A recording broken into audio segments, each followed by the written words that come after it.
Private Members Business Notice Number 4. The member for Petrie to move motion relating to violent, sexually explicit material appearing on the notice paper in his name. Call the member for Petrie. Well, thank you. I move the motion relating to violent, sexually explicit material in the terms of which it appears on the notice paper. The member for Petrie has the call. Well, thank you, Madam Deputy Speaker. As individuals in this place, I'm sure all members would agree, we don't always agree.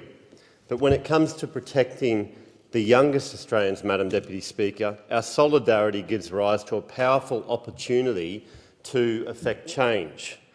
We unite because we put Australian children before politics. I thank you for the opportunity to bring this notion that notes the easy access of violent, sexually explicit material online poses a risk to our children's well-being. It's a risk that at any level is uncomfortably large because the stats represent not lost earnings or productivity, the stats represent child victims. Technology is a wonderful thing, but it is a movable feast that can be harnessed for good as well as bad. As child advocate Hetty Johnson says, when it comes to technology, there's darkness in the wow. She offers an analogy that's like throwing a Molotov cocktail at my ever-flickering protective parenting instinct. She says giving your child access to technology without supervision is akin to dropping them off at King's Cross at midnight, picking them up in the morning and expecting them not to have been exposed to any harm. I think how difficult absolute supervision is, given where, when and how often my children, my 3 sons, our children, Australian children, access the internet, while at the same time realising the associated challenge, how difficult it is no excuse. It's difficult to get solid figures for the size of the online pornography industry. How much of it is there? How big is the industry? Well, paid access is set to yield some $100 billion a year. It's almost 25% of the federal budget, but roughly there's 80 to 90% of users who are accessing material for free. You get a good idea of its size by extrapolating that out, that 10 to 20% represents $100 billion. Putting a price on free access but would make it a $1 trillion industry. And when you consider that authoritative research has linked regular consumption by adolescents of pornography depicting violence with increased degrees of sexually aggressive behaviour, the potential for harm, the reach of its impact, these things become obvious.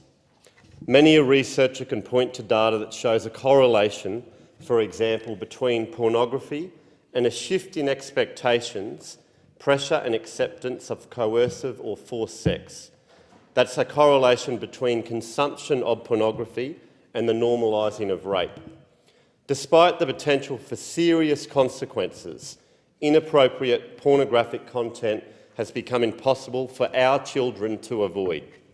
My research suggests there isn't a filter that exists that will effectively shield our kids online and protect them from harm.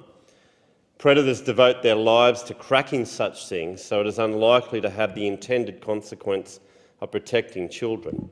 Of lesser concern, but a consequence nevertheless, is that filtering is likely to inadvertently block adult access to legal content, but that's a completely different debate.